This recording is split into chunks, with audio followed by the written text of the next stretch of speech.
que nous avons dit visa international pour le TV, biso commission toujours que c'est une information surtout pour n'importe la biso Congo. Nous avons toujours quand on a sauvé la cohésion sociale. Nous avons continué toujours à aller sur la cohésion sociale. Awa tozawa, awa toye na hôtel Sika oyo wa le président Félix Tshisekedi Azali a bénéficié de média toyokaye avant un message oyo ye na pour le peuple congolais et puis la diaspora. Sans plus tarder, Tolanda, M. Félix Tshisekedi Tshilombo. Merci. On dit le président Félix Tshisekedi et alors le président bonsoir. Le président nous a trois questions pour le peuple congolais. Mais avant de poser une question, nous avons une vision internationale Congo. Nous avons travaillé sur le profil d'un candidat fiable avant le 23 décembre 2018. Parce que nous, nous sommes dans la diaspora de voter. Alors, question nanga eza bo. Tolingi toyeba. Problème ya Congo eza nini. Et puis deuxième question, tolingi toyeba solution nango eza nini. Toto sala nini pona Congo. Et puis troisième pays ya suka, tolingi toyeba raison ya visite na yo awa na période oyo eza nini. Le problème à Congo, je crois qu'il y a des problèmes, il y a instabilité, il y a des problèmes, il y a manque d'État. Donc, au bazar permet déjà pour commencer, il n'y a pas d'État. Donc c'est ça le vrai problème.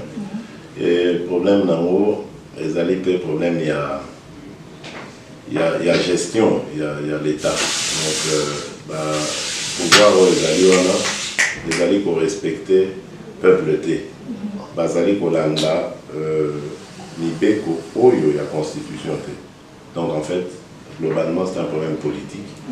Et il faut qu'on règle politiquement. Ok, merci beaucoup, Président. On passe à la deuxième question. Alors, deuxième question, Ezali, par rapport à la solution. La solution, Ezali, obtient un état de droit.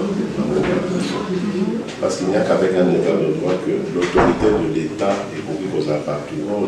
Il y a des zones à Congo où l'État a. Il faut d'abord commencer à restituer le rôle de l'État.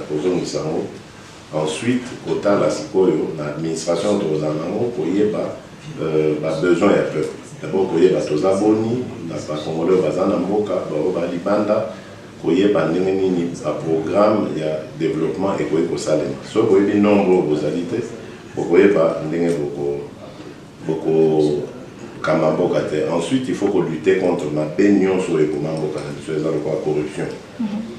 Ils ont le impunité. Au coup, il pouvoir, les lois commises, ce sont ces choses-là. Il faut une mauvaise gestion. Les antivaleurs, Oyo et Sengelito, Boaka, pour Mboka et Kokaokende Liboso. Troisième question, visite non, raison visite non ici. Nous avons un politique, donc forcément, il faut ça, le contact politique, d'autant plus que l'Afrique du Sud, les alliés pays, les alliés très influents dans la région, la Bisso. Vous voyez que le Congo est un membre et à SADC. SADC, l'un des processus électoral de la Bisso.